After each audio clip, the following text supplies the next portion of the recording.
бүхэндээ орой мэнд хүргэе. За надад маш ойлгомжтой ганцхан багц асуулт байгаа.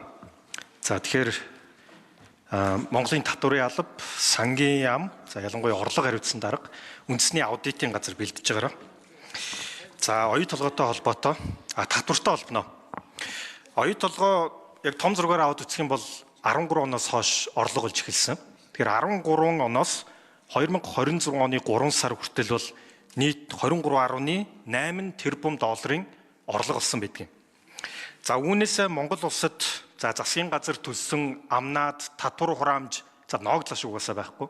За энэ бол бүгд энэ хугацаанд энэ 14 жилийн хугацаанд нийлээд 3.2 тэрбум доллар. Тэгэхээр нийт олсон орлогынхоо нэг 13.4%-ийг Монголд одоо Монголын талд одоо бэлэн мөнгөөр өгсөн гэсэн үг. За 13 оноос 22 он хүртэл оюу толгой дээр татварын багц актууд яваа. 2013-аас 20 он хүртэл нийтдээ 1.3 их найд буюу 365 сая долларын акт тавигдсан арбитр дээр маргаантай яваа. За 21-ээс 22 онд дөнгөж саяхан Монголын татварын албанаас 1.6 их найд төгрөг буюу 450 сая долларын акт тавигдсан байгаа. Татварын акт тавигдсан гэсэн үг. За энэ бодвол буцаал арбитр дээр явах байлгүй.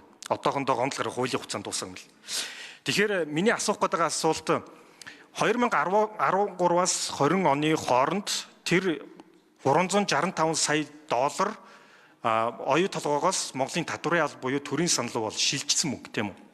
Тэгэхээр энэ одоо contingent liability буюу болзошгүй буцаанд төлөгдөх үүрэгтэй мөнгө гэсэн үг байхгүй юу? Хэрвээ арбитр дээр бид нэр ялагдчих юм бол энэ мөнгийг бид буцааж тэр чигээр нь оюу толгойд өгсөдөг гэсэн үг.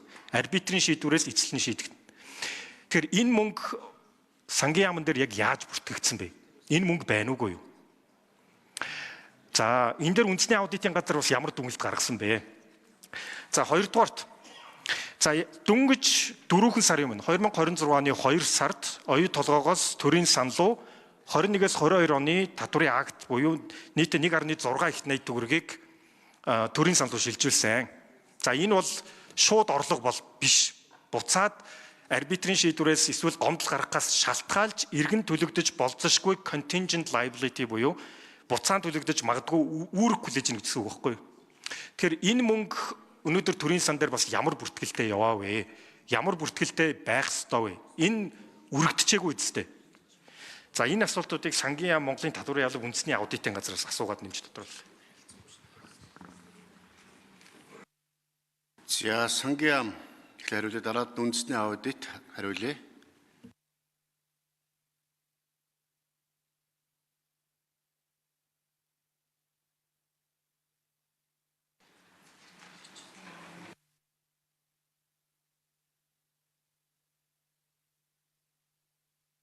Мэдсэн хасаад. За амар дараах хариулъя. Дөрөвдүгээр микрофон дээр. За татварын хуулиар бол маргаж болно, гэхдээ бол актын төлбөрийг бол эргэж төлөх ёстой байдаг. Тэгээ энэ оны эхэнд орж ирсэн, оюу толгоос орж ирсэн төлбөр бол төрийн сан дээр орж ирсэн 1.6 орчим их найдын бол өглөг гэдгээр бүртгэлтэй бол байгаа. Сангийн яам дээр зарагдаг үнэтэй.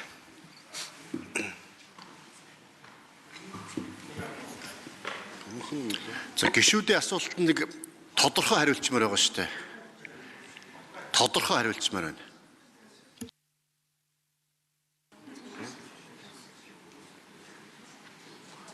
Хариулах уу? За дөрөвдүгээр микрофон. За бэлдээд хариулъя. Тэр оронд аудит хариулжээ.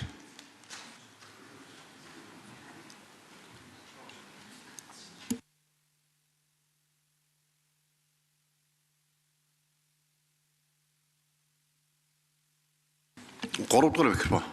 За гишүүний асуултанд хариулъя. Засгийн газрын нэгдсэн санхүүгийн тайлан дээр бол өглөөр бүртгэгдэж явж байгаа. Үлдэгдэл нь. Манайх бол сая 2025 оны засгийн газрын нэгдсэн санхүүгийн тайлан аудит хийсэн байгаа.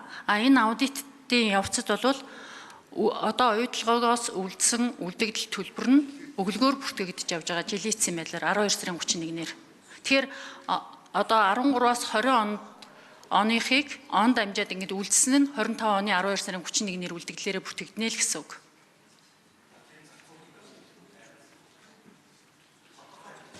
За Сангиам хариулъя.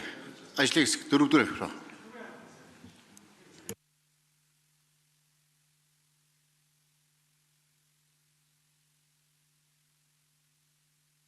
За татвар их газар 3-р микрофон.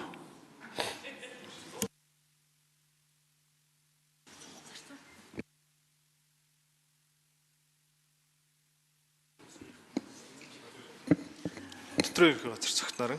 За оюутлогын компани үйл ажиллагаанд дотроо хууль тогтоомжийн хэрэгжилтэд хяналт тавих чиглэлгийн хүрээнд дотроо хэн шалгалтын актуудыг 2013-аас 22 оны дуустал хугацаанд нийт 4 удаагийн хэн шалгалт хийгдээд байгаа. За энэ оны хувьд бол 1.6 орчим их найт төгрөг оюутлогын компани төлсөн. Тэрний өмнө бол 3 удаагийн акт одоо таны хэлж байгаа арбитрийн шүүхтэр явж байгаа 1.2 их найт төгрөгийн төлбөртэй энэ акт бол оюутлогын компани төрийн сан төвлөрүүлсэн. За төрийн сан дээрх төлбөр яаж хэрхэн бүртгэгдсэн талаар бол манай сангийн ам хариулах байхаа. За Сангиам. Нэг иймэрхүү юм болоод байгаа шүү дээ бид нар чирээс. За Батнайрамд гишүүн тодруулж асууя. За энийгээ тодорхой хариулмаар байна. Нэг 2 хувилбараар яг юу хэлж байгаа нь ойлгомжгүй, ийм хэлж болохгүй шүү дээ. Эн чинь нийтдээ 3 их найдын мөнгө ярьж штэ. Төрийн сан руу орсон. Тэгэхээр нягтлан бодох талаасаа ч гэсэн олон талаасаа эн чинь contingent liability буюу буцаад эргээд төлөгдөж болзошгүй эрсдэлтэй төлөх үүрэгтэй мөнгөний хэмжээ байхгүй юу? Тэгэхээр энэ ингээд зарцуулагдсан юм уу үгүй юу гэж асуугаад байгаа юм. Зарцуулагдсан бол зарцуулагдсан гэж шууд хэлчмээр. Сая 1.6 их найд сая 2 сард орж ирсэн тийм үү? Тэр ингээд бас зарцуулагдсан уу? Одоо арбитрийн шийдвэр намар гарч магадгүй гэсэн хүлээлттэй байгаа тийм үү? Тэгэхээр арбитрийн шийдвэр хэрвээ нөгөө талд гарчих юм бол бид нэр дахиад 1.3 их найд төгрөгийн Монгол улс төлөх үүрэгтэй болно шүү дээ. Хэрвээ зарцуулсан бол одоо энэ мөнгийг хаанаас авах юм? Энэ дээр тодорхой хариулт авмаар байна. Сангийн.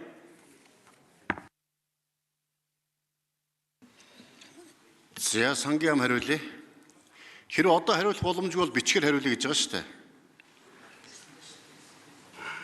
За 4-р микрофон. За Батнайрамд гишүүний асуултанд хариулъя. За ер нь бол таны хэлж байгаа зөв contingent liability гэдэг талдаа бүртгэх ёстой. Дотрын маргаа яваад эцэлт дуусаагүй арбитр дээр одоо энэ маргаанууд үргэлжлэн явж байгаа шүү дээ. Тэгэхээр энэ бол болзошгүй үр талбар талдаа бүртгэх нь бол одоо бүртгэлийн боломжийн эффисийн стандартаар бол зөв. Зарцуулахгүй байх ёстой гэсэн үг тийм болзошгүй үр төлбөр талдаа. За энэ яг энэ оны эхэнд орж ирсэн 1.6 их найдын хөрөнгө бол төрийн сан дээр яг өглөг гэдэг бүртгэлээрээ байж байгаа. За бид тэр өмнөх онуудад тавигдсан татварын актын талаар бас нэг засгийн газрын тогтоолууд бас гарцсан байгаад байгаа юм. Тэгэхээр энэ тогтоолуудыг нэгтгэхэд танд бас албан бичгээр хариуг нь хөргүүлье гэж бодож байна. За Батнайрамд гишүүн. Сүүлээ тодруулж асууя нэмэлт асуулт. За яг нэг зүйлээ хэлчихье. За Монголын татварын алба 13 оноос хойш за 22 он хүртэл бол оюутлогоо дээр томоохон татварын акт тавьж ирсэн. Энэ бол олон улсад сайн жишг тооцогддог юм байлээ шүү. Би Оксфордын сургууль дээр сурж байгаад Монголын татвар хэрхэн үндэстэн дамсан корпорациуд дээр маргаан үсгээд явдаг гэдэг сайн жишг дурддаг юм бэл. За энийг хэлье.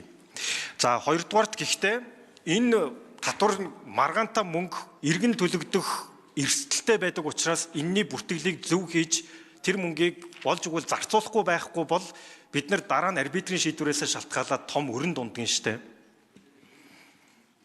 Тийм учраас одоо энэ 1.6 их найд төлөгдсөн тэн дээр засгийн газар маш болгоомжтой харьцах ёстой шүү. Тэр урдах бодвол 1.3 их найд хэлэхгүй байх шиг байна.